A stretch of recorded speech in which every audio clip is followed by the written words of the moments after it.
El cuerpo humano, el sistema circulatorio.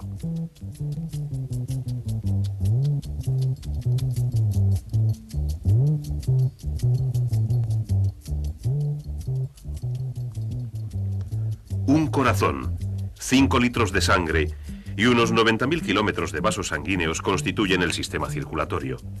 Por él se mueve material para energía, crecimiento y reparación a cada célula viva del cuerpo, retirándose los productos de desecho. Se trata de un trabajo muy complejo, pero lo que hace todo esto posible es una de las sustancias más sencillas de la naturaleza, el agua. El sistema circulatorio funciona gracias al agua.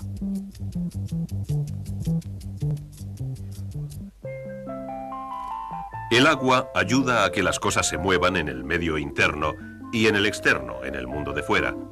Unas sustancias se disuelven en el agua, otras flotan en ella. Y que el agua circule por conductos o corra al aire libre, las sustancias que lleva se mueven de un lugar a otro. El agua es un transportista. En el cuerpo el agua hace el mismo tipo de trabajo, transportar sustancias flotantes y disueltas en la sangre a y desde todas las células vivas. La sangre fluye porque más de su mitad es agua. La parte acuosa de la sangre es el plasma. En este plasma flotan sustancias celulares y no celulares. La mayoría de las células son células sanguíneas rojas, muy diminutas y sin núcleo. Las células sanguíneas rojas hacen un trabajo muy específico. Suministran oxígeno a las demás células del cuerpo. Pueden hacerlo porque contienen una molécula de base de hierro llamada hemoglobina. La hemoglobina se combina con el oxígeno en una combinación química débil.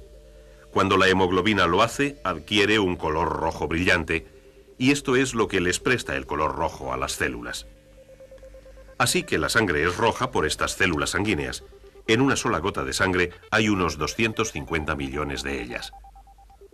Ahora bien, además de transportar células sanguíneas rojas con su carga de oxígeno, el acuoso plasma sanguíneo lleva también sustancias disueltas a todas las células. Algunas de estas sustancias disueltas son nutrientes que vienen del aparato digestivo. La sangre suministra este alimento a las células, y al usarlo, las células dejan productos de desecho que se lleva la sangre. Uno de estos productos de desecho, el dióxido de carbono, también está disuelto en el plasma. Para todo este transporte de sustancias, la sangre tiene que moverse por el cuerpo. Algo debe mantenerla circulando. Los ríos corren gracias a la gravedad. El agua se mueve desde lugares altos a otros bajos. En el cuerpo, el río de sangre fluye a pesar de la gravedad, trabajando con ella unas veces y contra ella muchas más. En el cuerpo, la sangre corre gracias a la fuerza realizada por una bomba, el corazón. La acción de bombeo del corazón mantiene la sangre en movimiento por todas las partes del sistema circulatorio. El corazón puede trabajar como una bomba porque es un músculo, un poderoso músculo. Las fibras del músculo cardíaco están dispuestas de forma distinta a las fibras de los otros músculos del cuerpo. Estas fibras constituyen una estructura semejante a la de un tejido. Todos los músculos se ponen en acción cuando reciben impulsos eléctricos del sistema nervioso. Pero debido a la estructura del músculo cardíaco, estas señales eléctricas se difunden con mayor rapidez por el corazón que por los otros músculos. Esta rápida difusión de las señales permite a las fibras del músculo cardíaco coordinar sus contracciones y producir la presión rítmica que convierte al corazón en una bomba. Dentro del corazón hay 4 compartimentos o cámaras. Cada cámara superior se llama atrio o aurícula. En la pared de la aurícula derecha hay una región de tejido especializado, un nodo llamado marcapasos. La señal que hace que las cámaras superiores se contraigan se origina aquí. Cuando se dispara la señal, las aurículas se contraen y se obliga a la sangre a pasar por 2 series de válvulas que separan las cámaras de arriba y de abajo. Estas válvulas controlan el flujo de la sangre de modo que solo puede ir en una dirección, fuera de las aurículas y dentro de los ventrículos, las cámaras inferiores del corazón. Ahora bien, un segundo nodo transmite la señal eléctrica desde las aurículas a los ventrículos, haciendo que estos se contraigan. La fuerza de su contracción abre el segundo juego de válvulas y lleva sangre desde el corazón a las arterias siguiendo dos circuitos distintos. La estructura del corazón hace posible estos dos circuitos.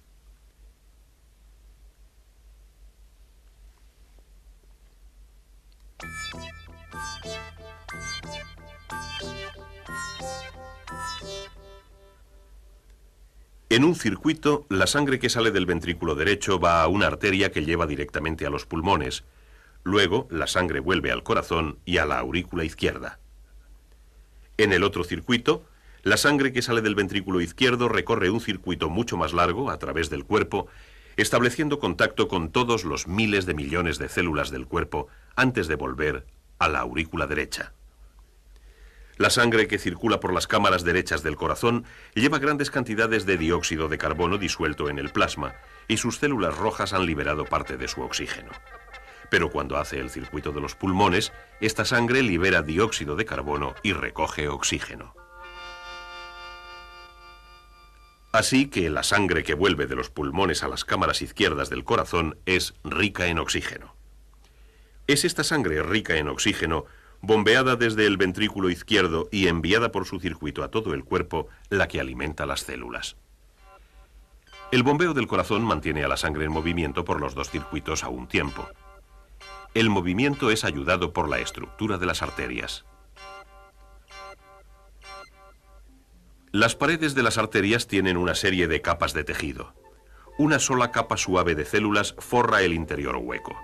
Esto contribuye a reducir la fricción entre la sangre en movimiento y la pared arterial. Sobre este forro hay una capa elástica que se estira bajo la presión de la sangre a cada latido y luego se contrae. Este rebote proporciona a la sangre una ligera presión y la ayuda a moverse. Envolviendo esta capa elástica hay otras dos de músculo suave involuntario. Estos músculos están controlados por fibras nerviosas cuyas señales hacen que los músculos se contraigan o se relajen, cambiando el diámetro de la arteria y controlando así la cantidad de sangre que corre por ella. Y sobre las capas de músculos hay una capa dura de fibra que refuerza las paredes arteriales contra la presión sanguínea producida por el corazón. La arteria que transporta sangre rica en oxígeno desde el ventrículo izquierdo del corazón y empieza su circuito por el cuerpo se llama aorta. La aorta se ramifica rápidamente en muchas arterias menores. Sigamos esta serie de ramificaciones.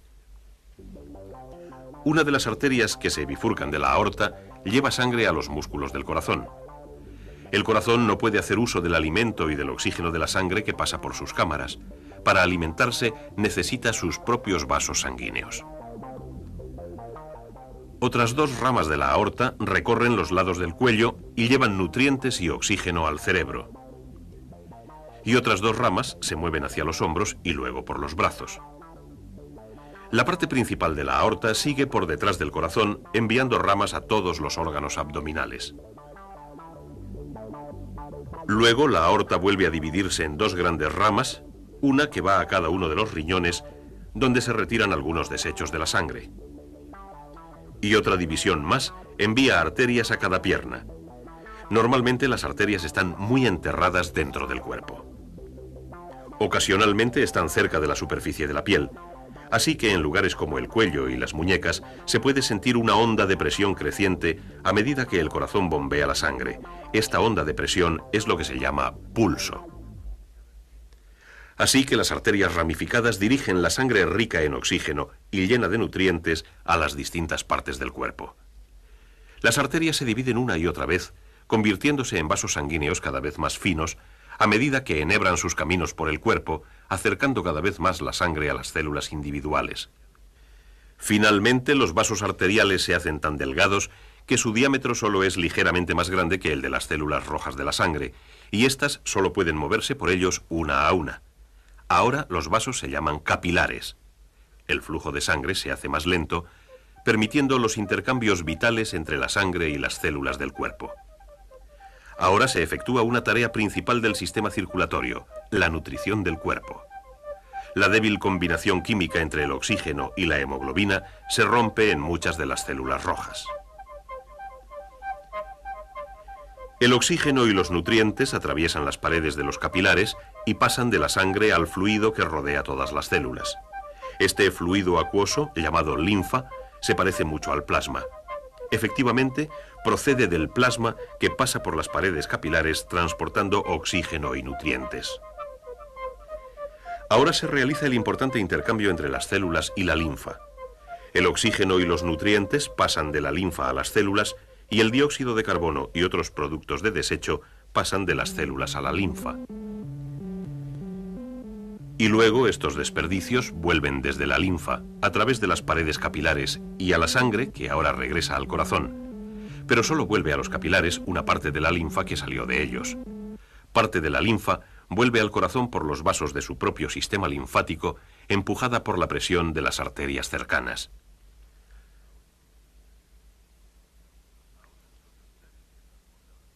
Ahora, los capilares que transportan la sangre y su carga de desechos de las células convergen en vasos sanguíneos cada vez mayores.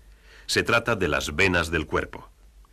Las paredes de las venas no son tan espesas como las de las arterias, pero no tienen por qué serlo. La presión sanguínea es más baja y las venas no necesitan una capa de músculos para ayudarlas a mover la sangre. En vez de esto, la sangre es empujada hacia el corazón por músculos casi esqueléticos. Las válvulas existentes a lo largo de las venas hacen que la sangre se mueva en la dirección adecuada. Las venas se unen en vasos cada vez mayores a medida que devuelven la sangre al corazón. En el cuello, un par de venas se unen con vasos linfáticos que devuelven linfa a la sangre. Esta linfa se vuelve a convertir en parte del sistema circulatorio. En esta región del cuerpo, la gravedad colabora con el sistema circulatorio, haciendo que la sangre se mueva desde la cabeza al corazón. Finalmente, todas las venas convergen en la cámara superior derecha del corazón. Desde aquí, con su dióxido de carbono disuelto, la sangre será bombeada a través del corazón y devuelta a los pulmones. Y así prosigue el circuito.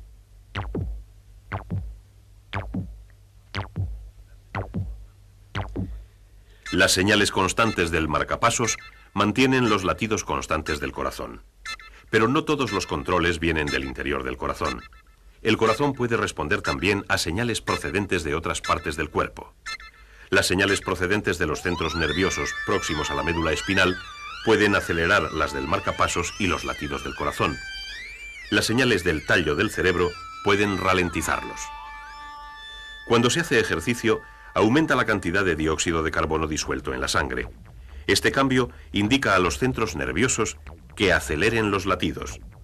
El corazón puede latir 2 veces más deprisa de lo normal en caso de necesidad.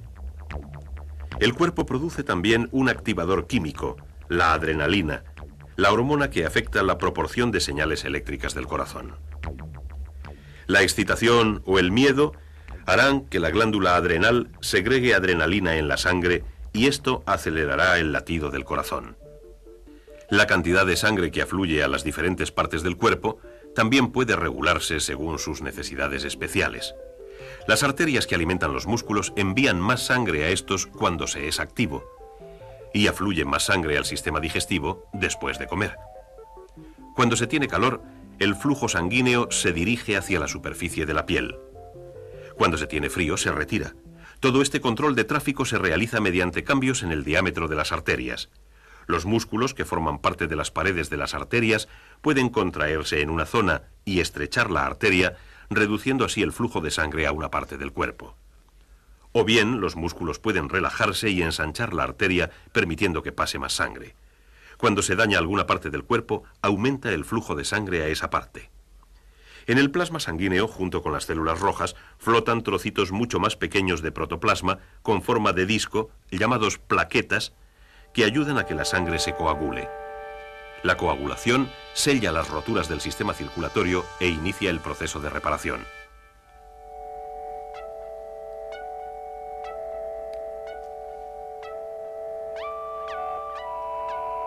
En la sangre hay también varios tipos de células blancas.